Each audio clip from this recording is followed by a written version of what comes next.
ఎవరు ఎవరు నువ్వు, ఎవరు ఎవరు నువ్వు.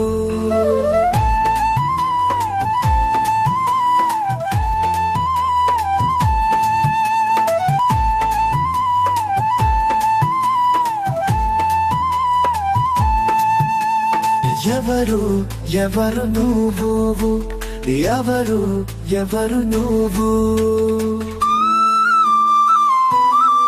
ఓ సత్యాన్వేషి, ఓ సత్యాన్వేషి, ఆస్తికుడివా నాస్తికుడివా హేతువాదివా. ఓ ఆస్తికుడివా నాస్తికుడివా హేతువాదివా. ఎవరు ఎవరు నువ్వు, ఎవరు ఎవరు నువ్వు.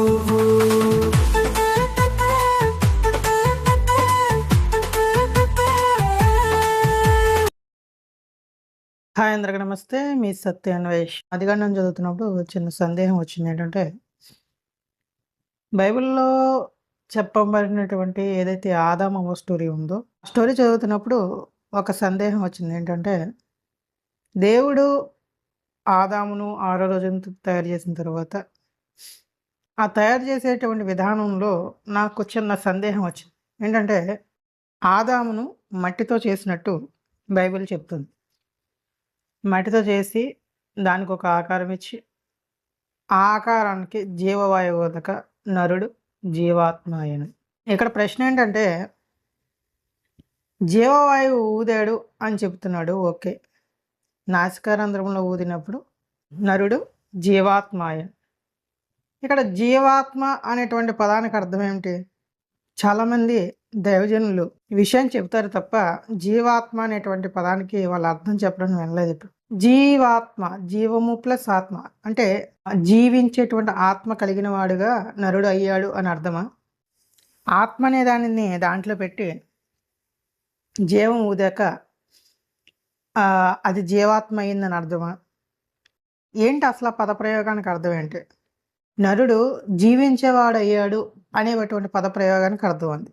నరుడు జీవాత్మ అయ్యను అంటే అర్థం ఏమిటి?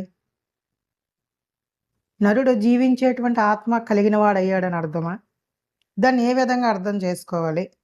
లేదు నరుడు బొమ్మను చేసిన తర్వాత దేవుడు ఆత్మను దాంట్లోకి ఆత్మను కూడా తయారు చేసి అందులో పెట్టాడు. ఇప్పుడు ఆ మట్టి బొమ్మ వచ్చేసింది, లోపల శరీరం వచ్చేసి పైన శరీరం వచ్చేసింది, లోపల ఆత్మ అనేటువంటి దాన్ని లోపల పెట్టి అంటే గాలి బుడగని పెట్టి ఏదో దేవుడు ఊదితే గాలి బుడగ వచ్చినట్టు అలాగే మనిషిలో కూడా ఒక ఆత్మను పెట్టి అంటే జీవం లేనటువంటి ఒక ఆత్మను పెట్టి దేవుడు తన వాయువును ప్రాణవాయువును ఊదగానే ఆత్మకు జీవం వచ్చింది. సో ఆటోమేటిక్గా ఆత్మకు జీవం వస్తే మనిషి కూడా జీవం వచ్చినట్టే. ఎందుకంటే మనిషి చనిపోవడం అంటే మనిషిలోంచి ఆత్మ వెళ్ళిపోవడం కదా. ఈ జీవవాయువు ఎప్పుడైతే దేవుడు ఆత్మలో ఊదాడో ఆత్మకు ప్రాణం వచ్చింది. సో దానిని నాసికారంలో జీవవాయువు వదగా నరుడు జీవాత్మ అంటే అర్థం అది అని అంటారు.